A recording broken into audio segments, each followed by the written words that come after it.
कहवा में जन्मे श्री राम।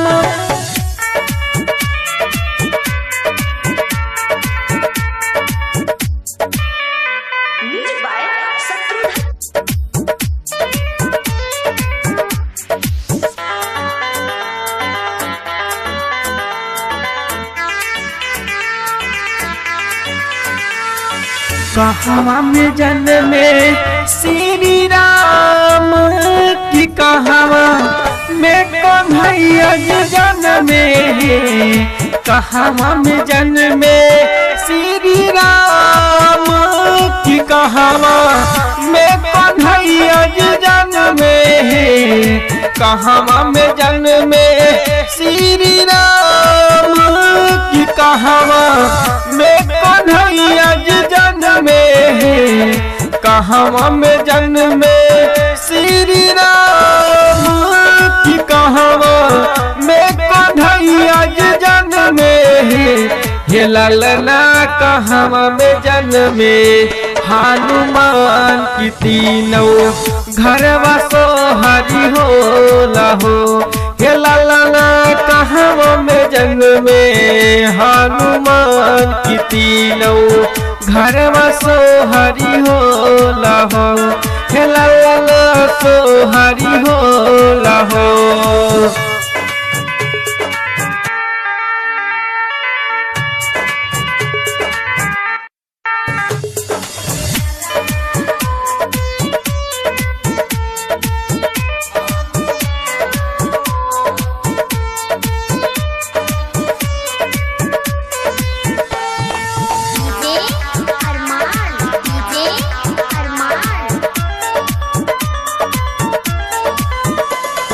अयोध्या में जन्मे श्री राम की मथुरा में कन्हैया जन्मे।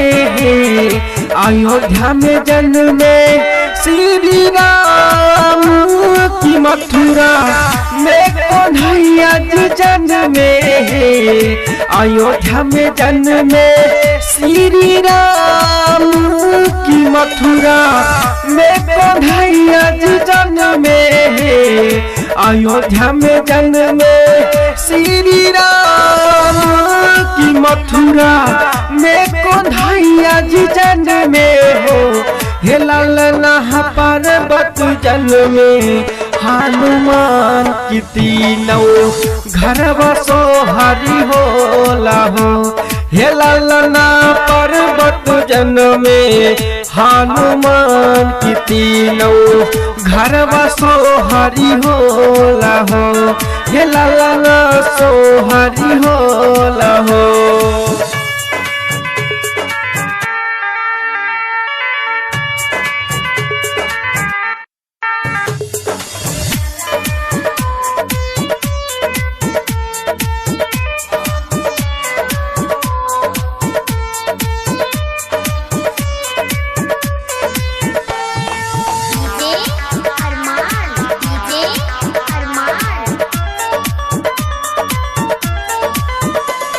केकरा के जन्मे श्री राम जी केकरा श्री कृष्ण जी जन्मे। केकरा के जन्मे श्री राम जी केकरा श्री कृष्ण जी जन्मे। केकरा के जन्मे श्री राम जी केकरा श्री कृष्ण जी जन्मे। केकरा के जन्मे श्री राम की केकरा श्री कृष्ण जी जन्मे। हे ललना केकरा जन्मे हनुमान की तीनों घरवा सोहरी होला हो। हे ललना केकरा जन्मे हनुमान की तीनों घरवा सोहरी होला हो। हे ललना सोहरी होला हो।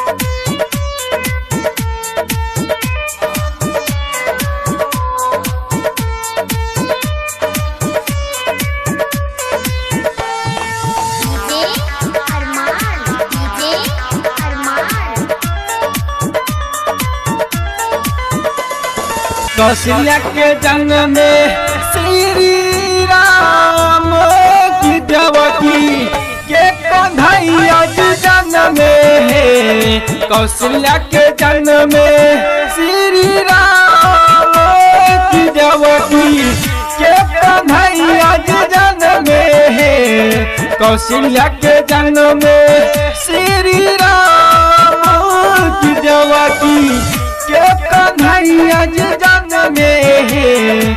कौशल्या के जन्म में श्री राम की देवकी के कन्हैया जी जन्म में। हे लाला अंजनी के जन्म में हनुमान की तीनों घरवा सोहरी होला हो। हे लाला अंजनी के जन्म में हनुमान की तीनों घरवा सोहरी होला हो। हे